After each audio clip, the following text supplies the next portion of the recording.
Good morning students, welcome to TSN Education channel. Today we will do class 6 geography chapter 5 major domains of the earth. Page number 35.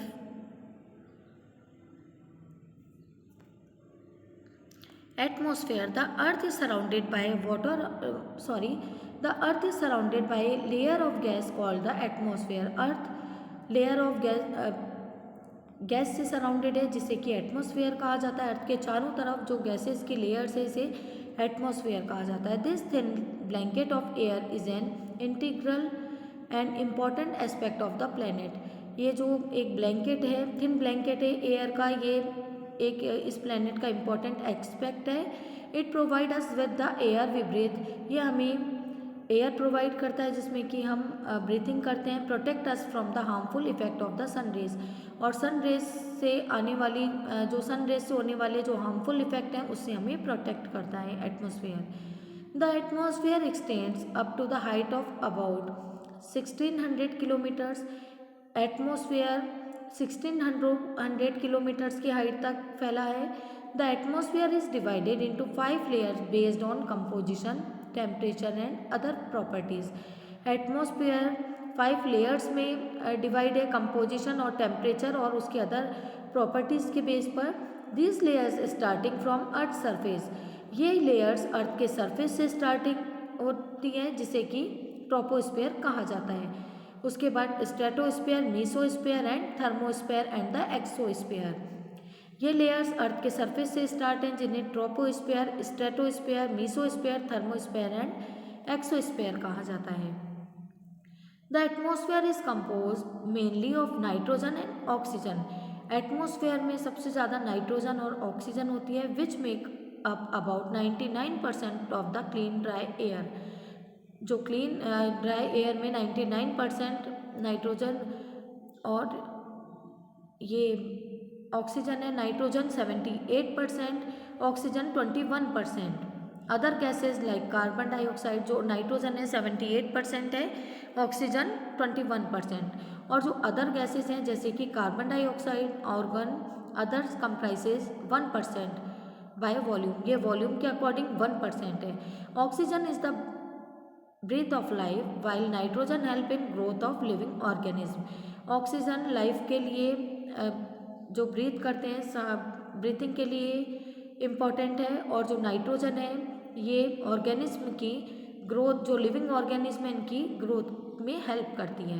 Carbon dioxide though present in min amount, जो carbon dioxide है ये बहुत कम amount में is important as it absorb heat radiated by the earth. ये important है क्योंकि ये जो भी हीट होती है अर्थ पर उसको अब्जॉर्ब करती है। Thereby keeping the planet warm, जिससे कि जो प्लेनेट है वो वार्म होता है। It is also essential for the growth of plants.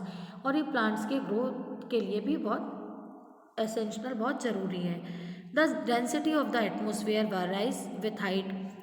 जो एटमॉस्फेयर की डेंसिटी है ये अलग अलग होती है हाइट के according. It is maximum at the sea level. ये सी लेवल पर बहुत ज़्यादा होती है। And decreases rapidly as we go up. और जैसे जैसे हम ऊंचाई पर जाते हैं ये डिक्रीज होती है। You know the climbers experience problems in breathing due to this decrease in the density of air. आपने देखा होगा कि जो क्लाइंबर्स हैं उन्हें प्रॉब्लम होती है, ब्रीथिंग में प्रॉब्लम होती है जब वो ज़्यादा हाइट पर, ऊंचाई पर जाते हैं। They have to carry with them oxygen. वे अपने साथ ऑक्सीजन सिलेंडर्स लेकर जाते हैं to be able to breathe at high altitude, जहाँ पर हाई एल्टीट्यूड पर वे ब्रीथ कर सकें। The temperature also decreases as we go upwards. जैसे हम अपवर्ड्स ऊंचाई पर जाते हैं टेम्परेचर डिक्रीज होता है। The atmosphere exert pressure on the earth. Atmosphere atmosphere का एक अर्थ पर प्रेशर होता है। This varies from place to place, जो कि प्लेस टू प्लेस चेंज होता है। And experience high pressure and some areas low pressure, जो कि कुछ एरिया में हाई प्रेशर होता है और कुछ एरिया में low pressure. Air moves from high pressure to low pressure area. High pressure से लो प्रेशर में मूव्स करती है। Moving air is known as wind. और एयर का जो मूवमेंट है इसे हम विंड कहते हैं। Biosphere the domain of life. The biosphere is the narrow zone of contact between the land. Biosphere एक नैरो जोन है जहाँ पर लैंड, वाटर और एयर कांटेक्ट करते हैं, आपस में मिलते हैं, एक ऐसा नैरो जोन है. It is in the zone that life, ये एक ऐसा जोन है जहाँ पर लाइफ पॉसिबल है. That is unique to this planet, इसीलिए ये इस प्लेनेट को यूनिक बनाते हैं. There are several species of organism that vary in size from microbes and bacteria to huge mammals. यहाँ पर बहुत जो स्पीसीज की ऑर्गेनिज्म मिलते हैं जो कि अपने साइज में बहुत स्मॉल से होकर छोटे जो स्मॉल माइक्रोब्स और बैक्टीरिया से लेकर ह्यूज मैमल्स तक हैं. All the living organism including humans are link to each other and to be biosphere for survival. जितने भी लिविंग बींग्स हैं जिनमें कि ह्यूमन्स को भी इंक्लूड किया गया है, ये एक दूसरे से सर्वाइव करने के लिए बायोस्फीयर में ये सभी सर्वाइव करते हैं. The organism in the biosphere may broadly be divided into the plant kingdom and the animal kingdom. Organism जो कि बायोस्फीयर में, इनको टू ब्रॉड कैटेगरी में डिवाइड किया है, जिसे कि प्लांट किंगडम और एनिमल किंगडम कहा जाता है. The three domains of the earth interact with each other. Three domains हैं अर्थ के जो कि आपस में इंटरेक्ट करते हैं. अफेक्टेड ईच अदर, एक दूसरे को अफेक्ट करते हैं. सम वे और द अदर, किसी और तरीके से जो एक दूसरे को अफेक्ट करते हैं. For example cutting of forest for fulfilling our needs of would. Would की नीड्स को फुलफिल करने के लिए जिस तरह से फॉरेस्ट को कट करना और क्लियर करना. Clearing land for agriculture, agriculture खेती के लिए लैंड को क्लियर करना. May lead to fast removal of soil from slopes, और कई स्लोप से जो सॉइल है वो रिमूव हो रही. सिमिलरली अर्थ सरफेस में भी change due to natural calamities. कई बार जो अर्थ सरफेस है वो नेचुरल कैलेमिटीज से भी चेंज होता है, जैसे कि अर्थ को एक भूकंप आने के कारण.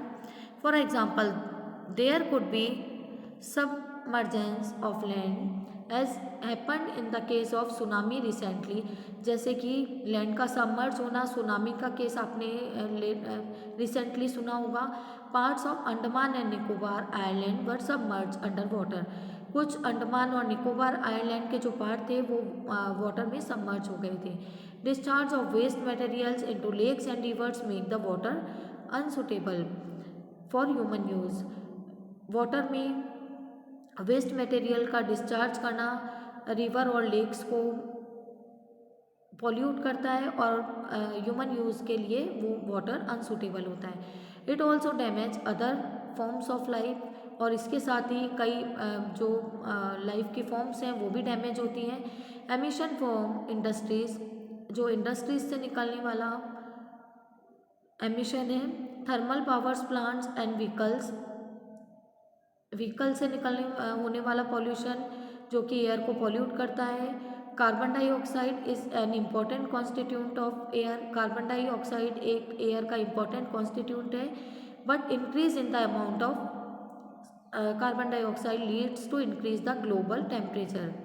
बट ज़्यादा कार्बन डाइऑक्साइड के रिलीज होने से या इंक्रीज होने से जो ग्लोबल टेम्परेचर है वो भी इंक्रीज हो रहा है. This is terms as global warming, जिसे कि ग्लोबल वार्मिंग कहा जाता है. There is a need to limit the use of resources of the earth to maintain the balance of nature between the domains and the lithosphere, the atmosphere and the hydrosphere. Resources को limit में use करने की need है जिससे कि अर्थ पर उन्हें balance किया जाए नेचर को, और जो लिथोस्फीयर है, एटमॉस्फेयर और हाइड्रोस्फीयर जो भी डोमेन्स हैं इनको बैलेंस किया जा सके.